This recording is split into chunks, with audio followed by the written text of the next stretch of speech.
ಧರ್ಮಸ್ಥಳ ದೂರು, ಅನನ್ಯ ಭಟ್ ನಾಪತ್ತೆ ಕತೆ ಫೇಕ್ ಎಂದ ಸುಜಾತಾ ಭಟ್. ಅದರ ಬೆನ್ನಿಗೆ ನನಗೆ ಬೆದರಿಕೆ ಹಾಕಿ ಹೇಳಿಸಿದ್ರು ಎಂದ ಸುಜಾತಾ ಭಟ್. ಮೊದಲು ನಾನು ಮಾಡಿದ ಆರೋಪ ಎಲ್ಲವೂ ಫೇಕ್ ಅಂತ ತಪ್ಪೊಪ್ಪಿಕೊಂಡು ಕ್ಷಮೆ ಕೇಳಿದ ಸುಜಾತಾ ಭಟ್ ಮತ್ತೆ ಉಲ್ಟಾ.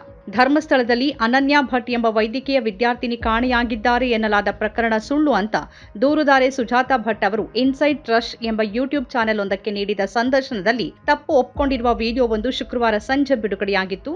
ನನಗೆ ಅನನ್ಯ ಭಟ್ ಎಂಬ ಮಗಳೇ ಇರಲಿಲ್ಲ ಅಂತ ಆ ವಿಡಿಯೋದಲ್ಲಿ ಅವರು ಹೇಳಿದ್ದಾರೆ. ಯೂಟ್ಯೂಬ್ ಚಾನೆಲ್ನಲ್ಲಿ ಕಾರಿನೊಳಗೆ ಕುಳಿತು ಅವರು ವರದಿಗಾರತಿಯ ಪ್ರಶ್ನೆಗಳಿಗೆ ಉತ್ತರಿಸ್ತಾ ಇದನ್ನ ಹೇಳಿದ್ರು. ನನಗೆ ಕೆಲವು ವ್ಯಕ್ತಿಗಳು ಈ ರೀತಿ ಹೇಳುವಂತೆ ಒತ್ತಡ ಹೇರಿದ್ರಿಂದ ಈ ಸುಳ್ಳು ಕಥೆಯನ್ನ ನಾನು ಹೆಣೆದಿದ್ದೇನೆ ಅಂತ ಅವರು ಸ್ಪಷ್ಟಪಡಿಸಿದ್ರು. ಅವರು ಯಾರು ಅಂತ ಕೇಳಿದಾಗ ಗಿರೀಶ್ ಮಟ್ಟಣ್ಣನವರ್ ಮತ್ತು ಜಯಂತ್ ಟಿ ಅಂತ ಹೆಸರು ಹೇಳಿದ್ರು. ನನಗೆ ಈ ಕುರಿತು ಯಾರೂ ಹಣದ ಆಮಿಷ ಒಡ್ಡಿಲ್ಲ. ಕೇವಲ ಒಂದು ಬಾರಿಯಷ್ಟೇ ಅವರನ್ನ ಭೇಟಿಯಾಗಿದ್ದೇನೆ. ಮಗಳ ಕತೆ ಹೇಳಿ ಅಂತ ಹೇಳ್ಕೊಟ್ರು. ನನ್ನ ತಲೆಗೆ ತುರುಕಿದ್ರು.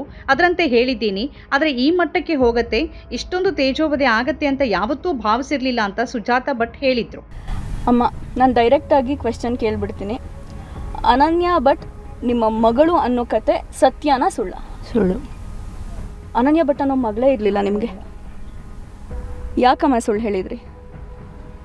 ಕೆಲವರು ವ್ಯಕ್ತಿಗಳು ಹೇಳು ಅಂತ ಹೇಳಿದರು, ಹಾಗಾಗಿ ನಾನು ಅದನ್ನು ಹೇಳಬೇಕಾಗಿದೆ ಪರಿಸ್ಥಿತಿ ಬಂತು. ಯಾವ ವ್ಯಕ್ತಿ ಹೇಳಿದ್ದು? ಗಿರೀಶ್ ಮಟ್ಟಣ್ಣ, ಜಯಂತಿ ಟಿ ಇವರೆಲ್ಲ ಹೇಳಿದರು. ಹಾಗಾಗಿ ನಾನು ಆ ಒಂದು ಇದನ್ನು ನಾನು ಆಸ್ತಿಯ ಇದಕ್ಕೋಸ್ಕರ ಈ ವಿಚಾರವನ್ನು ಹೇಳಿ ಅಂತ ಹೇಳಿದರು. ಅದಕ್ಕೆ ಹೇಳಿದ್ದೆ ನಾನು. ನನಗೆ ದುಡ್ಡಿಗೋಸ್ಕರ ಯಾರೂ ಡಿಮ್ಯಾಂಡ್ ಮಾಡಿಲ್ಲ. ನಾನು ಯಾರಿಗೂ ದುಡ್ಡಿಗೋಸ್ಕರ ಡಿಮ್ಯಾಂಡು ಮಾಡಲೂ ಇಲ್ಲ. ನಾನು ಆಸ್ತಿ ನನ್ನ ಸೈನ್ ಇಲ್ಲದೆ, ನನ್ನ ಒಂದು ಇದಿಲ್ಲದೆ ಹೇಗೆ ಕೊಟ್ಟರು ಅನ್ನುವಂಥ ಒಂದು ಮಾಹಿತಿಯನ್ನು ನಾನು ಕೇಳಿದೆ. ನನ್ನ ತಾತನ ಆಸ್ತಿ ಅದು, ಅದನ್ನು ಮೊಮ್ಮಕ್ಕಳಿಗೆ ಹಕ್ಕಿದೆ. ಸೈನಿಂಗ್ ಅಥಾರಿಟಿ ಮೊಮ್ಮಕ್ಕಳಿಗೆ ತಗೊಳ್ಳೇಬೇಕಲ್ವಾ, ಅದನ್ನು ಹೇಗೆ ಇವರು ಕೊಟ್ಟರು ಅಂತ ನಾನು ಒಂದು ಮಾತನ್ನು ಕೇಳಿದೆ. ಅದು ಖಚಿತ. ನೀವು ಫೋಟೋ ರಿಲೀಸ್ ಮಾಡಿದ್ದು ಅನನ್ಯ ಭಟ್ ಅಂತ? ಫೇಕು. ಎಲ್ಲ ಫೇಕ್? ಹೌದು, ಅದೆಲ್ಲ ಫೇಕೆ. ಅದು ಫೇಕೆ, ಅದು ಗ್ಯಾರಂಟಿ, ಅದು ಫೇಕೆ. ನಾನು ಲಿವಿಂಗ್ ಟುಗೆದರ್ನಲ್ಲಿ ಇದ್ದಿದ್ದು ನಿಜ. ಆದರೆ ಆ ವ್ಯಕ್ತಿಯನ್ನ ನಾನೇ ದುಡಿದು ಸಾಕಿದ್ದೇನೆ. ಯಾರ ಮುಂದೆ ಕೈ ಚಾಚಿದವಳು ಅಲ್ಲ. ಅಜ್ಜನ ಆಸ್ತಿಯನ್ನ ದಾನವಾಗಿ ದೇವಸ್ಥಾನಕ್ಕೆ ಕೊಡುವಾಗ ಮೊಮ್ಮಗಳಾದ ನನ್ನ ಸಹಿಯನ್ನು ತೆಗೆದುಕೊಳ್ಬೇಕಿತ್ತು. ನನಗೆ ಹಕ್ಕಿದೆ. ಆದರೆ ಹಾಗೆ ಮಾಡದೆ ದಾನವಾಗಿ ನಮ್ಮ ತಾತನ ಜಮೀನನ್ನು ಧರ್ಮಸ್ಥಳಕ್ಕೆ ಬರೆದುಕೊಟ್ರು. ನಾನು ಸತ್ತಂತೆ ಪರಿಗಣಿಸಿದ್ರು. ಅದು ನನಗೆ ತುಂಬ ನೋವು ಕೊಡ್ತು. ಹಾಗಾಗಿ ಅವ್ರು ಹೇಳ್ದಂತೆ ಮಾಡಿದ್ದೀನಿ. ನಾನು ತೋರಿಸಿರುವ ಫೋಟೋ ಎಲ್ಲವೂ ಫೇಕ್. ನಾನು ಧರ್ಮಸ್ಥಳ ಕ್ಷೇತ್ರ ಅಥವಾ ಅಲ್ಲಿನ ಯಾವುದೇ ವ್ಯಕ್ತಿ ವಿರುದ್ಧ ದೂರು ಕೊಟ್ಟಿಲ್ಲ. ಧರ್ಮಸ್ಥಳ ಗ್ರಾಮದಲ್ಲಿ ದೂರು ಕೊಟ್ಟಿದ್ದೆ ಅಂತ ಅವರು ಹೇಳಿದರು.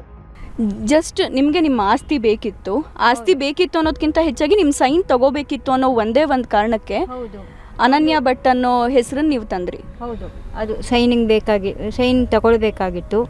ಆಮೇಲೆ ದೇವರನ್ನು ಇವರು ಜೈನರಿಗೆ ಕೊಟ್ಟರು ಅನ್ನುವಂತಹ ನೋವು ನನ್ನಲ್ಲಿ ಇದೆ. ಜೈನ ಸಂಪ್ರದಾಯಕ್ಕೆ ತೊಗೊಂಡು ಹೋಗಿ ಕೊಟ್ಟರು ಅನ್ನುವಂತಹ ನೋವು ನನ್ನಲ್ಲಿ ಇದೆ. ಆಮೇಲೆ ಏನು ಅಂತ ಹೇಳಿದರೆ, ಆ ದೇವರನ್ನು ಯಾವುದಾದ್ರೂ ಒಂದು ಟ್ರಸ್ಟಿಗೆ ಕೊಡ್ಬೋದಾಗಿತ್ತು. ಬೇಕಾದಷ್ಟು ದೇವಸ್ಥಾನಗಳಿದ್ವು, ಅಲ್ಲಿಗಾದರೂ ಕೊಟ್ಟಿದ್ರೆ ನನಗೆ ನಾನು ಈ ಪ್ರಶ್ನೆಯನ್ನು ನಾನು ಇದು ಮಾಡ್ತಿರಲಿಲ್ಲ. ಹಾಗಾಗಿ ನಾನು ಈ ಪ್ರಶ್ನೆಯನ್ನು ನಾನು ಮಾಡಬೇಕಾಗಿ ಬಂದಿದೆ. ಒಬ್ಬ ಫ್ಯಾಮಿಲಿಯಲ್ಲಿ ಒಂದು ಮಗಳು ಇಲ್ಲ ಅಂತ ಹೇಳಿದರೆ, ನನಗೂ ಆ ಮಗಳನ್ನು ಧಿಕ್ಕರಿಸಿದ್ದಾರೆ ಅಂದರೆ ಅದು ಎಷ್ಟು ನೋವಾಗುತ್ತೆ ಅನ್ನೋದು ನನಗೆ ಗೊತ್ತಿದೆ. ಒಂದು ಮಗಳೇ ಇಲ್ಲ ಅಂತ ಹೇಳಿ ಇವರು ಹಾಗಾದರೆ ಆಸ್ತಿ ಇವರೆಲ್ಲ ಸೈನ್ ಹಾಕಬೇಕಾಗಿದ್ರೆ ನನ್ನ ಡೆತ್ ಸರ್ಟಿಫಿಕೇಟ್ ಕೊಟ್ಟಿರಬೇಕಲ್ವಾ, ನಾನು ಕೇಳಬೇಕಲ್ವಾ. ನನಗೆ ಈ ಮಗಳೇ ಇಲ್ಲ ಅಂತ ಹೇಳಿ ಒಂದು ಡೆತ್ ಸರ್ಟಿಫಿಕೇಟ್ ಕೊಡಬೇಕಲ್ವಾ. ಯಾಕೆ ಕೊಡಲಿಲ್ಲ? ನಾನು ಕೇಳಬೇಕಲ್ವಾ. ನಾನು ಸ್ವಾಭಿಮಾನಿ. ನಾನು ದುಡ್ದು ತಿಂತೀನಿ ಬಿಟ್ಟು ನಾನು ಯಾರ ಹಂಗಲ್ಲೂ ನಾನು ಬದುಕಲಿಕ್ಕೆ ಇಷ್ಟ ಇಲ್ಲ. ಇಷ್ಟು ವರ್ಷದಿಂದನೂ ನಾನು ಯಾರ ಹಂಗಲ್ಲೂ ನಾನು ಬದುಕಲಿಲ್ಲ. ಲಿವಿಂಗ್ ಟುಗೆದರಲ್ಲಿ ಇದ್ರೂ ನಾನು ದುಡ್ದು ನಾನು ಅವರನ್ನು ಸಾಕಿದ್ದೀನಿ ಬಿಟ್ಟು ನಾನು ಯಾರ ಹಂಗಲ್ಲೂ ನಾನು ಬದುಕಲಿಲ್ಲ ಮೇಡಮ್.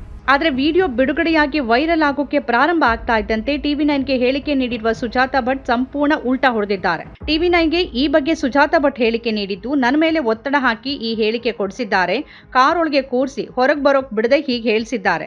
ಅನನ್ಯ ಭಟ್ ನನ್ನ ಮಗಳೇ, ನನಗೆ ಮಗಳಿದ್ದಾಳೆ. ಗಿರೀಶ್ ಮಟ್ಟಣ್ಣನವರ್, ಮಹೇಶ್ ಶೆಟ್ಟಿ ಹೆಸರು ಹೇಳಿ ಅಂತ ನನಗೆ ಒತ್ತಡ ಹಾಕಿದ್ದಾರೆ.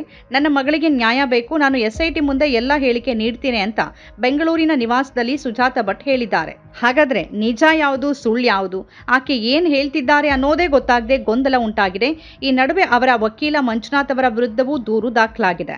ನಮ್ಮ ಕಾರ್ಯಕ್ರಮಗಳನ್ನ ನೀವು ನೋಡ್ತಾ ಇದ್ರೆ ನಮ್ಮ ಚಾನೆಲ್ ಅನ್ನ ಸಬ್ಸ್ಕ್ರೈಬ್ ಮಾಡಿ, ಪಕ್ಕದ ಬೆಲ್ ಐಕನ್ ಒತ್ತಿ ನಮ್ಮನ್ನ ಬೆಂಬಲಿಸಿ. ಹಾಗೆ ನಮ್ಮ ಕಾರ್ಯಕ್ರಮಗಳನ್ನ ಲೈಕ್ ಮಾಡಿ, ಕಮೆಂಟ್ ಮಾಡಿ, ಅದನ್ನ ಬೇರೆಯವರಿಗೂ ವಾಟ್ಸ್ಆಪ್ ಮೂಲಕ ಶೇರ್ ಮಾಡಿ. ನೀವು ಹೀಗೆ ಮಾಡಿದಾಗ ನಮ್ಮ ಚಾನೆಲ್ ಇನ್ನಷ್ಟು ಮತ್ತಷ್ಟು ಜನರಿಗೆ ತಲುಪಲು ನೀವು ನಮ್ಮೊಂದಿಗೆ ಸಹಕರಿಸಿದ ಹಾಗಾಗುತ್ತೆ. ಇದು ನೀವು ಯಾವುದೇ ಖರ್ಚಿಲ್ಲದೆ ಕೆಲವೇ ಸೆಕೆಂಡುಗಳಲ್ಲಿ ನೀಡಬಹುದಾದ ಸಹಕಾರ. ಧನ್ಯವಾದಗಳು.